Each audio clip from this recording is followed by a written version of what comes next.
1 Samuel capítulo 17, versículos de 45 a 47. Davi, porém, disse ao filisteu: Tu vens contra mim com espada e com lança e com escudo. Eu, porém, vou contra ti em nome do Senhor dos exércitos, o Deus dos exércitos de Israel, a quem tens afrontado. Hoje mesmo o Senhor te entregará nas minhas mãos. Ferir-te-ei, tirar-te-ei a cabeça, e os cadáveres do arraial dos filisteus darei. Hoje mesmo as aves dos céus e as bestas feras da terra, e toda a terra saberá que há Deus em Israel. Saberá toda essa multidão que o Senhor salva, não com espada, nem com lança, porque do Senhor é a guerra, e Ele vos entregará nas nossas mãos. Vamos orar mais uma vez? Deus querido, nós mais uma vez nos achegamos na Tua presença, clamando pela Tua direção nessa noite. Que o Teu Espírito Santo fale aos nossos corações, que o Teu Espírito Santo de fato, ó Deus, ministre essa palavra aos nossos corações e que possamos sair daqui realmente aprendendo mais do Senhor, buscando uma intimidade cada vez maior contigo.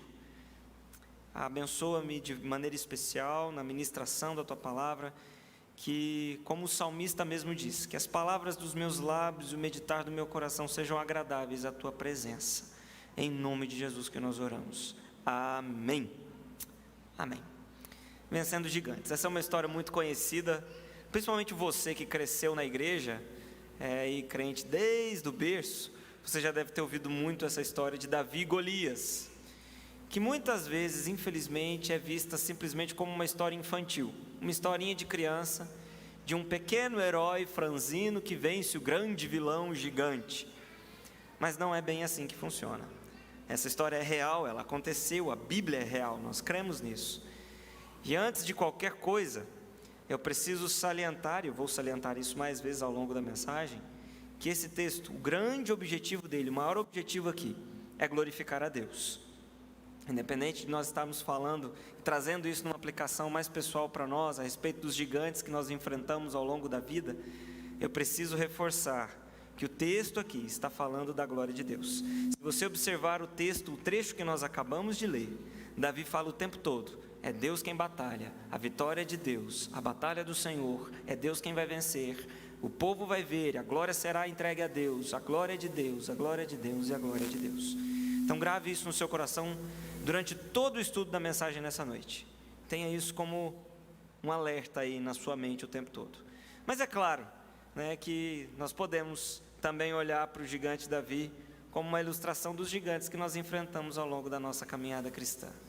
Tenho certeza que você, assim como eu, tem aí os seus gigantes para enfrentar a cada dia. A cada dia nós matamos um leão, a cada dia nós derrubamos um gigante, que são as nossas lutas, as nossas dificuldades, as nossas tentações, as nossas provações. Talvez o seu gigante esteja dentro da sua casa, talvez o seu gigante esteja no seu trabalho, talvez o seu gigante esteja no seu coração, e é ele que você precisa derrubar. São barreiras, dificuldades que nós enfrentamos, situações que muitas vezes nos amedrontam, nos atemorizam, que nós precisamos enfrentar. Por isso eu quero que você pense comigo nessa noite, nesse tema, vencendo gigantes. Eu tenho certeza que você tem muitos gigantes a vencer, e às vezes a gente se pergunta, como que eu consigo vencer essa situação? Como que eu consigo vencer essa situação? A história de Davi nos traz algumas diretrizes, na verdade, baseado no comportamento daquele jovem garoto, diante de um gigante literal, o nosso gigante aqui não é literal, mas o dele era, diante de uma grande dificuldade, como Davi se comportou, é isso que eu quero que você pense comigo nessa noite. Mas antes a gente precisa entender um pouquinho melhor a passagem. A batalha de Davi e Golias se passa um período depois. Alguns estudiosos dizem que não foi um período tão curto assim como muita gente pensa. Período depois dele ter sido ungido rei por Samuel, naquele momento onde Samuel chega na casa de Jessé, pai de Davi, e o unge como rei, no capítulo 16, que é o capítulo anterior, aí se você olhar você vai ver isso. Um tempo depois disso, então se dá a batalha entre Davi e Golias. A situação aqui é uma situação de guerra, e a quase interminável batalha entre o povo de Deus e os filisteus estava chegando numa nova fase. A guerra que antes tinha exércitos agora passa a acontecer por meio de duelos, e aí Golias chega e desafia o povo de Deus. Mas a grande questão aqui é que Golias não desafia só o povo de Deus, ele desafia o próprio Deus. E foi isso que revoltou Davi.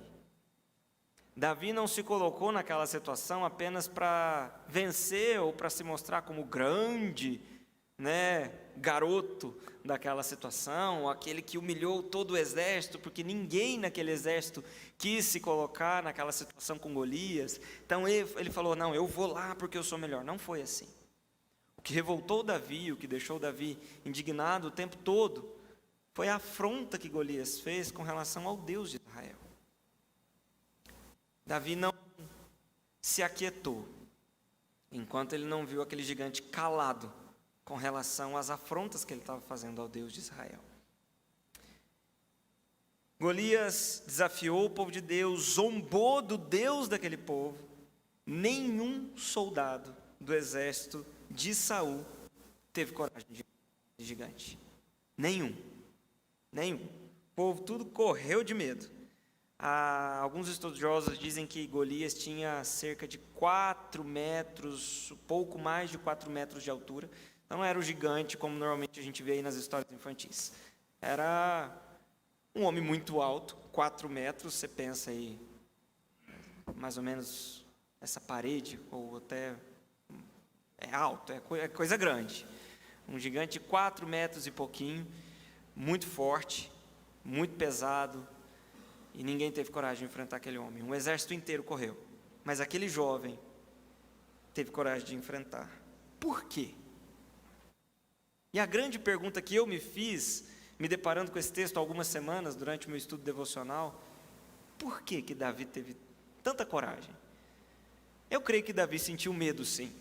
Em algum momento ele deve ter pensado, o que eu estou fazendo? Mas ele sabia que ele tinha um Deus, o grande eu sou, como nós acabamos de cantar, que estava com ele. E isso muda toda a situação. E aí pense comigo em algumas verdades sobre esse texto.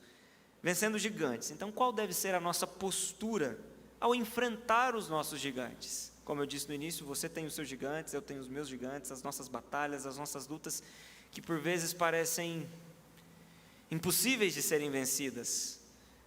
Algumas estão até dentro de nós mesmos. Qual é a postura?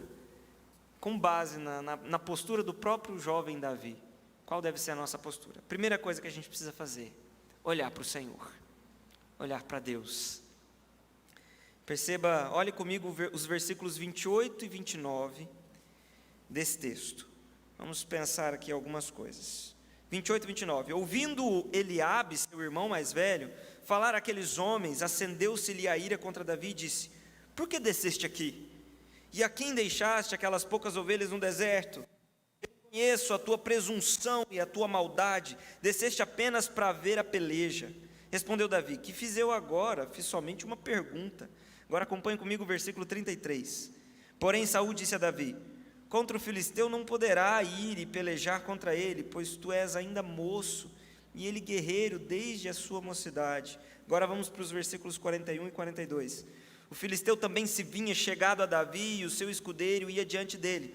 Olhando o filisteu e vendo a Davi, o desprezou, porquanto era moço, ruivo e de boa aparência. Disse o filisteu a Davi, sou eu algum cão para vires a mim com paus? E pelos seus deuses amaldiçoou o filisteu a Davi. Em meio aos gigantes que nós enfrentamos na vida, nós corremos o grande risco de desviar o nosso foco de Deus. Com os gigantes nós enfrentamos também os nossos medos, e os nossos medos muitas vezes nos desestabilizam. Davi corria sério risco aqui de desviar o foco de Deus. Se ele não tivesse os seus olhos fitos em Deus o tempo todo, certamente ele daria ouvido para essas palavras que ele ouviu, tanto do seu irmão Eliabe, quanto do próprio rei Saul, quanto do próprio gigante Golias. A diferença é que Davi estava com os olhos fitos em Deus. Ele estava olhando para Deus, o Deus que estava com ele, o Deus que venceria a batalha por ele. E aí sim ele tinha força para prosseguir. E aí, eu quero dividir essa primeira parte em parte A e B, e pense comigo. Primeira coisa que a gente precisa entender: quando nós olhamos para Deus, nós não ouvimos os pessimistas. Tanto Eliabe, quanto Saul, quanto o próprio Golias, trouxeram palavras de desencorajamento para aquele jovem. Se ele não tivesse com os olhos fitos em Deus, naquilo que Deus estava ministrando ao coração dele, naquilo que Deus estava dizendo para ele, provavelmente ele desanimaria. Não estou aqui tentando subir o seu ego e colocar você num pedestal, não. O que eu estou querendo mostrar para você é que nós temos um Deus muito maior do que os nossos problemas. Talvez quando eu e você enfrentamos problemas, a gente olha demais para o problema e esquece do Deus a quem nós servimos. Talvez quando a gente enfrenta um problema, a gente olha demais para as pessoas que dizem assim: acho que você não vai conseguir não. Acho que você não vai conseguir. E a gente esquece de olhar para o Deus que diz: eu estou contigo, não há o que temer, contigo eu estou, não te assombres, porque eu sou teu Deus, eu te fortaleço e te sustento com a minha mão direita. Isso se nós andarmos em conformidade com a vontade dele. Tem esse porém, tá? Que a gente precisa lembrar sempre.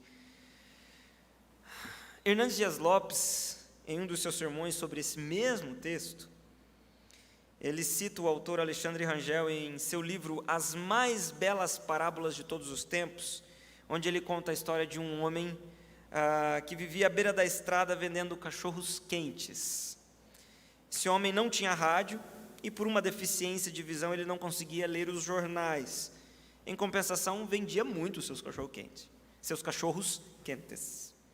A maneira como divulgava o seu produto era bem simples. Ele escrevia um cartaz: vende-se cachorro quente, e saía gritando pelas ruas: olha o cachorro quente, olha o cachorro quente. As pessoas vinham até ele, compravam e ponto.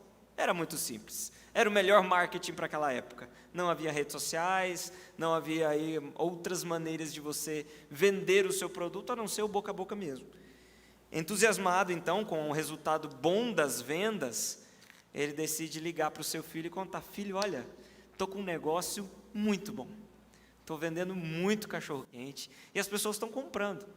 E o filho pelo telefone fala: pai, o senhor não assiste o jornal, o senhor não lê jornal, o senhor não sabe o que está acontecendo com o país está numa crise tremenda e eu acho que não vai rolar esse negócio de vender cachorro quente não. É perigoso o senhor investir demais em vender esse produto e não ter para quem vender, porque o país está em crise. As pessoas não vão comprar o seu produto. Diante disso, o pai pensou: bom, meu filho é jovem, meu filho estuda numa grande universidade, ele ouve rádio, lê jornais, portanto ele deve saber o que está dizendo. Deixa eu pegar minhas coisinhas, reduzir a minha produção aqui e ficar na minha. Com isso, as vendas caíram do dia para a noite. E o pai então ligou para o filho de volta e falou: meu filho, você tinha razão, realmente o país está em crise e as pessoas não estão comprando o meu produto. Em suma, resultado da história, moral da história: se aquele homem não tivesse ouvido a voz dos pessimistas, talvez ele poderia ter continuado vendendo o seu produto. Muitas vezes a gente para porque a gente dá ouvido. E quando eu falo pessimistas, eu não estou falando as pessoas que muitas vezes vêm nos exortar. Eu estou falando de pessoas que decidem nos colocar para baixo mesmo. Existe uma grande diferença entre exortação, entre conselho, dizendo: olha, não vá por ali, talvez esse caminho é muito perigoso, e chegar para a pessoa e falar assim: você não vai conseguir, você não tem capacidade para isso. Existem grandes diferenças, e a gente precisa tomar cuidado com isso. Davi seguiu na sua jornada contra o gigante, porque ele estava olhando para Deus. E quando a gente olha para Deus, a gente só ouve a voz de Deus, e não dos pessimistas. Davi sabia que Deus estava no controle e cuidaria de tudo, afinal de contas, o perfeito amor lança fora o medo. Apesar de todo o medo que eu creio que aquele jovem estava sentindo, qualquer um de nós no lugar dele sentiria, afinal de contas, um exército inteiro arregou, vamos dizer assim, para o tal do Golias. Eu creio que você, assim como eu, também ficaria um pouco temeroso, mas ele sabia do Deus a quem ele servia. O medo nos impede de viver muitas coisas boas. O medo nos impede de usufruir das bênçãos de Deus. Um último alerta em relação aos pessimistas. Cuidado para não ser você um pessimista também. Talvez você seja uma pessoa que desmotiva o outro. Talvez você esteja sendo alguém que coloca o outro para baixo. Deus não nos chamou para ser esse tipo de gente. Deus nos chamou para exortar em amor, e quando a gente exorta em amor, por mais que a gente fale que o que a pessoa está fazendo é errado, para ela não ir por ali ou para ela não ir por aqui, a gente faz isso em amor. E essa é a chave do negócio. Na hora de exortar, na hora de aconselhar, na hora de direcionar, faça com amor. Mostre para a pessoa que você está fazendo isso porque você quer o bem dela, não simplesmente para desmotivá-la. Segunda coisa que nós aprendemos ainda nesse primeiro ponto, é que quando nós olhamos para Deus, nós não vemos dificuldades, mas oportunidades. E aí eu vou voltar naquilo que eu falei lá no início, que eu vou citar mais vezes aqui. A chave do texto aqui, a parte principal é a glória de Deus. A grande oportunidade que Davi encontrou em enfrentar aquele gigante, era fazer com que aquele filisteu e todo o povo filisteu se calassem diante do Deus de Israel. Ele estava vendo um povo, um homem, um gigante, zombando do Deus dele. E aquilo para ele era gravíssimo. Ele falou, poxa, se eu enfrentar esse gigante, por mais difícil que pareça, se eu derrotar, pronto. Eu vou calar aquele gigante, vou calar aquele povo, e a glória de Deus, Deus vai ser glorificado. Deus será exaltado por toda a nação. Sem contar, humanamente falando, que tinha também umas recompensas ali. O vencedor da batalha contra o gigante Golias, além de ganhar a esposa do rei Saul, a filha do rei Saul como esposa, ainda teria a sua família isenta de todos os impostos. Mas não era essa a principal motivação de Davi. A principal motivação dele era glorificar a Deus. Ele viu naquilo uma oportunidade de dar glórias a Deus. E eu e você precisamos olhar para as nossas dificuldades também dessa forma, como oportunidades de crescer, que as tribulações nos fazem amadurecer, e como oportunidades também de glorificar a Deus. As nossas provações, o testemunho delas lá na frente, glorificam a Deus. Eu tenho certeza que você já passou por muitas provações na sua vida, desde enfermidades, até dificuldade financeira, até complicações no seu relacionamento familiar, enfim. E hoje, todas essas situações servem como testemunho para a glória de Deus. Olhe para as dificuldades como uma oportunidade. Não atente tanto para as dificuldades, porque se Davi tivesse feito isso, vamos parar para pensar um pouquinho. Olha, primeiro, Golias era muito maior do que ele, tá? Possivelmente 4,60 metros de altura, vestia uma couraça pesando mais de 60 quilos, carregava uma lança de quase 8 quilos, um tapa de Golias no Davi já jogava ele longe. Se Davi tivesse olhado para o tamanho daquele homem, ele já tinha corrido. Davi era muito novo para fazer parte do exército, ele não tinha experiência nenhuma com o exército ainda, tanto que no capítulo 18 em diante, que a gente vê de fato Davi sendo chamado por Saul para fazer parte do seu exército. Aí ele começa todo o processo de treinamento dele, mas até então ele não tinha experiência nenhuma com o exército, com arma, nada, tanto que no momento em que Saul entrega a armadura e as armas de guerra para ele, ele não consegue se virar com aquilo lá, é muito pesado, é muito grande, não serve nele, ele, não vou com isso aqui não, eu vou com a minha funda mesmo. Ele não tinha armas apropriadas para a ocasião. E por fim, todos duvidaram da sua capacidade. Se ele tivesse olhado para isso, ele tinha desistido. Mas ele viu em toda aquela situação uma oportunidade de glorificar o nome de Deus. O seu objetivo maior o moveu a enfrentar aquele gigante. E aí eu preciso abrir um parênteses rápido aqui.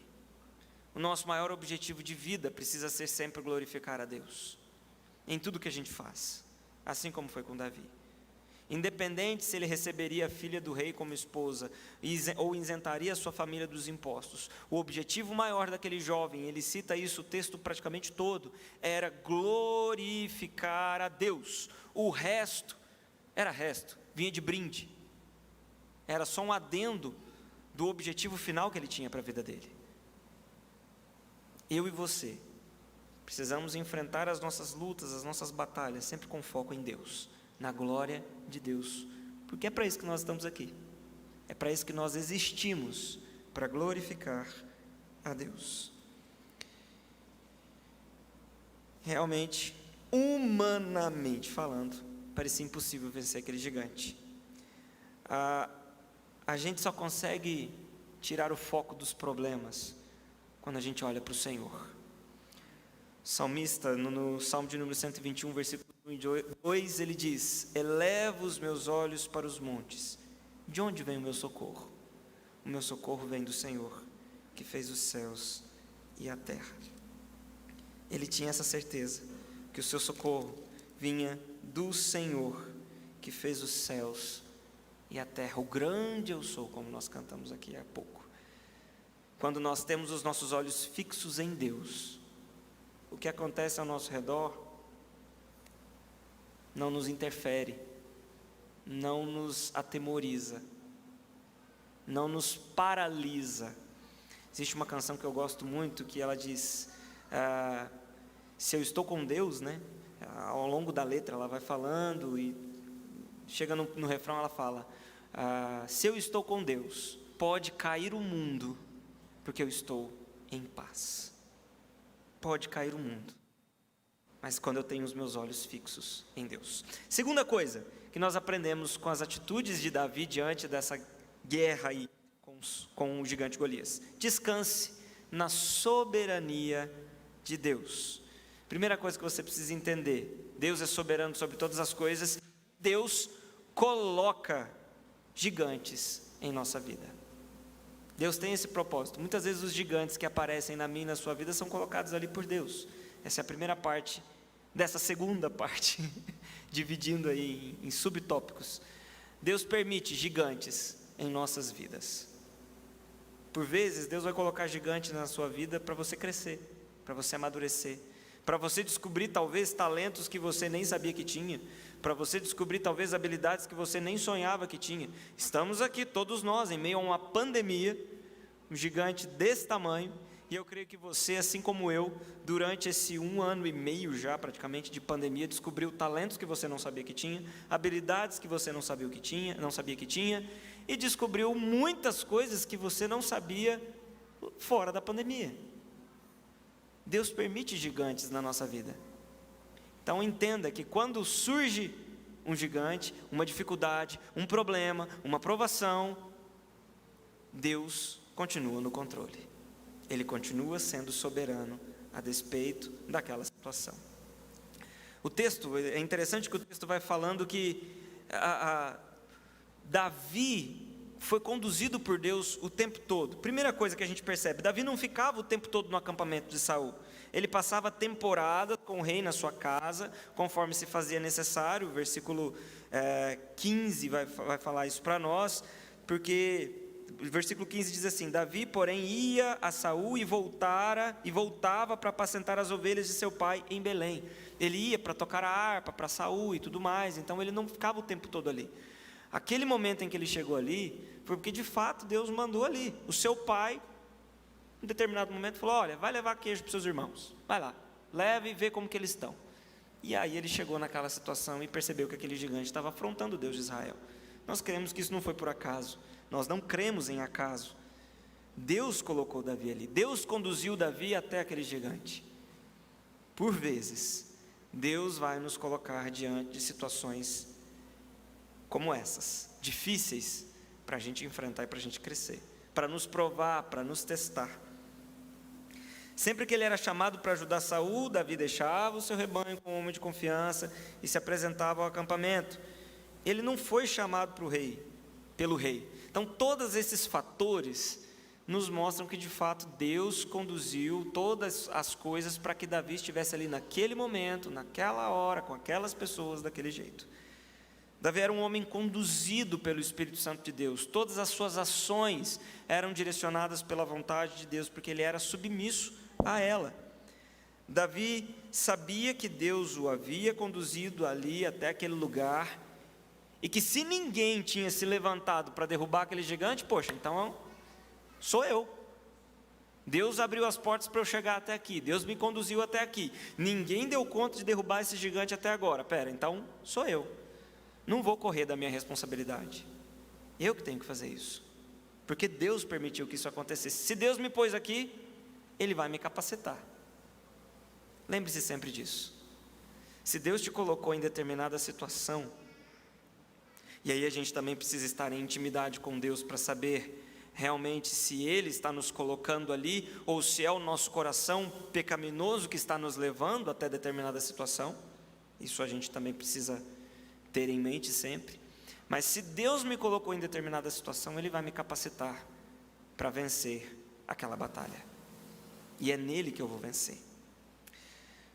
Os gigantes são colocados nas nossas vidas muitas vezes para nos moldar, para nos fazer crescer, para nos lapidar, para nos ensinar, porque eles fazem parte da escola de Deus. As nossas dificuldades, as suas lutas fazem parte da escola de Deus. Olha para a sua vida há uns 10 anos atrás, eu creio que em 10 anos você tenha passado por muitas dificuldades, e você há de concordar comigo que você era uma pessoa menos madura, menos experiente do que você é hoje. São as lutas, são os gigantes que nos aprimoram, e é Deus que os coloca na nossa vida. Segunda coisa aí, Deus tem o controle da situação, não precisa temer, Ele é soberano, Ele está no controle de tudo. Às vezes a gente olha e fala: Senhor amado, não vou conseguir, não vou dar conta, mas Ele está no controle, Ele cuida. Já me deparei na minha vida com situações onde eu falei: não vou dar conta, mas eu penso que se Deus está abrindo as portas, eu vou entrando. Se Ele está abrindo, eu vou entrando. Se Ele está abrindo, eu vou entrando. Por mais que a sensação de eu não vou conseguir, eu não vou dar conta, seja intensa e latente no meu coração, eu e você, nós precisamos entender que Deus cuida de tudo, e Ele está no controle da situação. Vamos pensar em alguns textos. O primeiro deles, Salmo 24, versículo de 1 a 2, diz que a terra e tudo que nela há são do Senhor. Nada acontece sem que Ele queira ou permita. 1 Crônicas 29, 11 diz: Senhor, Tu é a grandeza, o poder, a glória, a vitória, a majestade, porque tudo quanto há no céu e na terra a Ti pertence. Ó Senhor, o reino é Teu e Tu governas soberano sobre tudo e todos. Salmo 66, 7 diz: Ele em seu poder governa eternamente, os seus olhos vigiam as nações, não se exaltem os rebeldes. Alguns dos muitos textos que falam sobre a soberania e o controle de Deus diante de toda a situação. Então, para que temer? Por que do medo? Por que ficar paralisado, estagnado diante de uma situação difícil, se você tem um Deus muito maior do que isso? Para que ficar amedrontado e se deixar ser dominado pelo medo, se você serve a um Deus que governa todas as coisas e que lança fora todo medo? Terceira coisa que a gente aprende com as lições de Davi, e a mais importante, por isso que eu deixei por último, não porque ela é a menos importante, pelo contrário, para ficar bem gravado na sua memória: lembre-se que a batalha é do Senhor. Davi fala isso no versículo 47, ele diz: saberá toda essa multidão que o Senhor salva, não com espada nem com lança, porque do Senhor é a guerra, e Ele vos entregará nas nossas mãos. Nós vivemos nesse mundo para a honra e glória de Deus. A batalha é dele, quem luta é Ele. Esse é o real motivo de Davi ter feito tudo o que fez. Ele entendia que quem iria lutar ali não era ele somente, mas Deus no lugar dele. Pensa comigo. Nós estamos diante de um gigante de 4,60 metros, provavelmente. Chega um jovem aí na sua estatura de provavelmente 1,60, 1,70, franzino. A Bíblia fala que Davi era de boa aparência, então ele era todo bonitinho, todo cabelinho penteadinho. diante de um gigante de 4,60 metros, com uma couraça que pesava 60 quilos, uma lança que pesava 8, uma espada que pesava mais um tanto de quilos aí. Qualquer um de nós aqui olharia e falaria a mesma coisa que Saul, que o irmão dele Eliabe, que todos disseram: esse cara não vai conseguir. Ele não vai conseguir. Impossível, humanamente falando, é impossível. Mas Davi sabia que é impossível, mas Deus pode. A batalha é do Senhor, não dele. Quem estaria guerreando ali, através de Davi, era Deus. A própria arma que Davi utilizou, uma funda, era uma arma de um pastor, quase que um brinquedo de criança. Inclusive, Golias riu: eu sou um cachorro para você vir comigo com um pedaço de pau, com uma funda, com uma arma como essa? Não, você está brincando com a minha cara. Eu estava esperando um oponente mais à altura, literalmente. Se a gente olhar para toda aquela situação, a gente vai pensar, realmente, Davi não tinha capacidade de vencer. Mas aí, mais um ponto aí dessa terceira parte diz: é Deus quem nos fortalece para vencer. A batalha é dele. A sua força para vencer vem dele. A sua capacidade de vencer vem dele. Davi tinha todos os motivos para perder aquela batalha. Fisicamente, mentalmente, a capacidade ele não tinha, porque ele não tinha experiência nenhuma com guerra. Mas Deus o fortaleceu. Deus o sustentou. Deus permite gigantes na nossa vida para nos fazer crescer, como nós vimos anteriormente, mas principalmente para que o seu nome seja glorificado. Eu não tenho dúvida, e isso se aplica a nós também hoje, quando lemos essa história, quando a gente pensa num jovem como Davi, enfrentando um gigante como Golias, e vencendo, a gente pensa: só pode ter sido Deus. Não tem outra possibilidade. Foi Deus que venceu aquela batalha.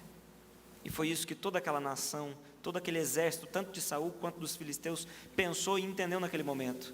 Deus está com esse jovem, toda a honra e toda a glória sejam dadas a ele. E a segunda e última coisa que a gente aprende é: a glória é do Senhor, não é sua. Lembre-se sempre disso. Se você venceu na vida, se você chegou até aqui, não é porque você é bom o suficiente, mas é porque Deus estava com você, te ajudando, te amparando, te sustentando. O Deus que governa o mundo, o Deus soberano, todo-poderoso, estava com você. Toda a honra e toda a glória devem ser dadas a Ele. Se nós vencemos, é porque Deus nos ajudou. Pense comigo, olha, foi Davi que lutou, foi Davi quem se arriscou, foi Davi quem atirou a pedra, foi Davi quem acertou a cabeça do gigante no ponto certo. Mas a batalha é do Senhor, e ele reconheceu isso. Ele entendeu que naquela situação ele era apenas um instrumento nas mãos de Deus. Quando eu e você enfrentamos dificuldades na vida, quando eu e você crescemos na vida, vencemos na vida, a gente sempre precisa lembrar que a batalha é do Senhor, a vitória é do Senhor, a glória é do Senhor. O que você tem é graças ao Senhor. O que você é graças ao Senhor. A família que você tem é graças ao Senhor. As suas conquistas são graças ao Senhor. Lembre-se sempre disso. Davi entendia isso. Ele podia muito bem sair daquela batalha: me respeitem. Pode me respeitar. Fica quieto que eu sou o cara que venceu Saul. Dá licença? Você no exército lá não deu conta de vencer o gigante, eu aqui venci, então fica quieto. Vai lavar sua boca antes de conversar comigo, porque eu sou o homem que venceu o gigante. Ninguém conseguiu, eu venci. Ele poderia ter essa postura. Com um coração pecador que todos nós temos, é certo que muitos de nós aqui teríamos essa mesma postura. Mas ele falou: não, a batalha é do Senhor. Quem venceu foi o próprio Deus. Que o nome de Deus seja glorificado o tempo todo. Ao enfrentar os gigantes da vida, nós aprendemos que a gente precisa sempre olhar para Deus, ter o foco em Deus, focar os nossos olhos nele, descansar na soberania dele, entender que se os gigantes surgem, se as dificuldades surgem, Deus continua no controle, Ele não perdeu o controle da situação. Nós temos vivido aí tempos de pandemia, um gigante global, vamos dizer assim, e volto a dizer, como muitas mensagens que nós já pregamos ao longo desse período de pandemia, Deus não perdeu o controle da situação. Confie em Deus, descanse em Deus, no Deus que cuida de nós, no Deus que nos ampara em todo o tempo. E por fim, lembre-se que a glória é dele, não sua. Você não é nada, tá? Nós não somos nada. Se em algum momento da sua vida passa pela sua cabeça ou pelo seu coração que o que você tem ou o que você é veio por mérito próprio, tire isso da sua mente agora. Essa palavra aqui de Deus para você hoje vem para te mostrar que a glória não é sua.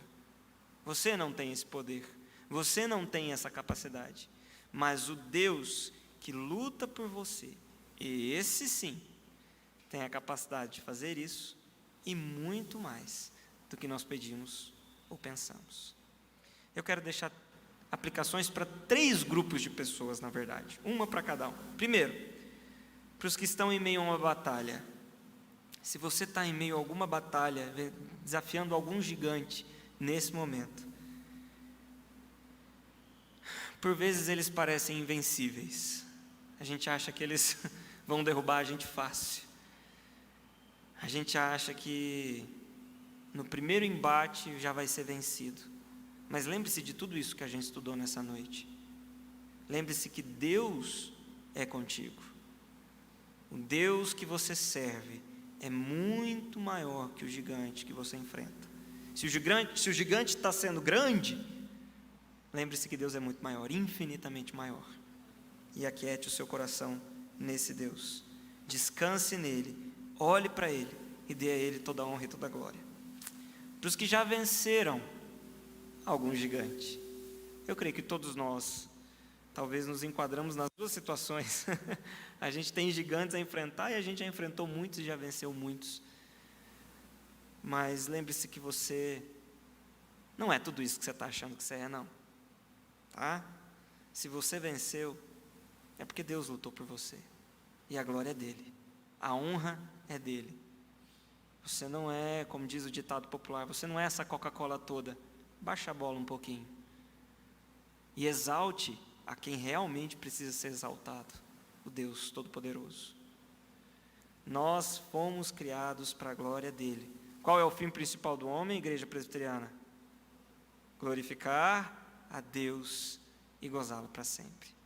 Esse é o nosso objetivo de vida, render toda a glória a Deus. E todas as vezes que nós agimos de maneira contrária a isso, nós estamos falhando. Todas as vezes que eu e você passamos por alguma conquista, vencemos alguma batalha e não dedicamos a glória disso a Deus, nós estamos falhando com o nosso principal objetivo de vida. Então pense nisso. E para os que estão na calmaria, por último, a batalha um dia vai chegar, tá? Talvez você já tenha passado por alguma. Está na calmaria hoje? Saiba que ela um dia vai chegar. E quando esse dia chegar, lembre-se também dessas palavras. Tenha os seus olhos fixos em Deus. Descanse no Deus que é soberano e que cuida de tudo. E lembre-se que a batalha é dele. É muito difícil a gente lembrar e descansar o coração no meio da batalha, sabe? No meio do furacão ali, você só está preocupado, está um furacão todo, você só está preocupado com o que está indo pelo ar. Você não está preocupado que fora do furacão tem um Deus que está cuidando de tudo. E esse é o nosso desafio. Esse é o nosso grande desafio. Mesmo em meio ao furacão, mesmo vendo tudo indo pelos ares, se aquietar e saber que fora daquele tornado, daquele furacão, existe um Deus cuidando de tudo. Quando o furacão chegar, quando o gigante chegar, quando a tormenta, a tribulação chegar, lembre-se que Deus continua no controle. Amém? Olá, que bom ter você por aqui. E aí, gostou do vídeo? Então não se esqueça de se inscrever no nosso canal, ativar o sininho para receber as notificações dos outros vídeos que virão, curtir esse vídeo e principalmente, é claro, compartilhar ele com as pessoas que você ama, para que elas também sejam edificadas e abençoadas por essa mensagem. Nos siga também nas outras redes sociais que estão aparecendo aí na sua tela, para você poder acompanhar melhor os nossos horários e as nossas programações, tá bom? Que Deus abençoe sua vida e até o próximo vídeo.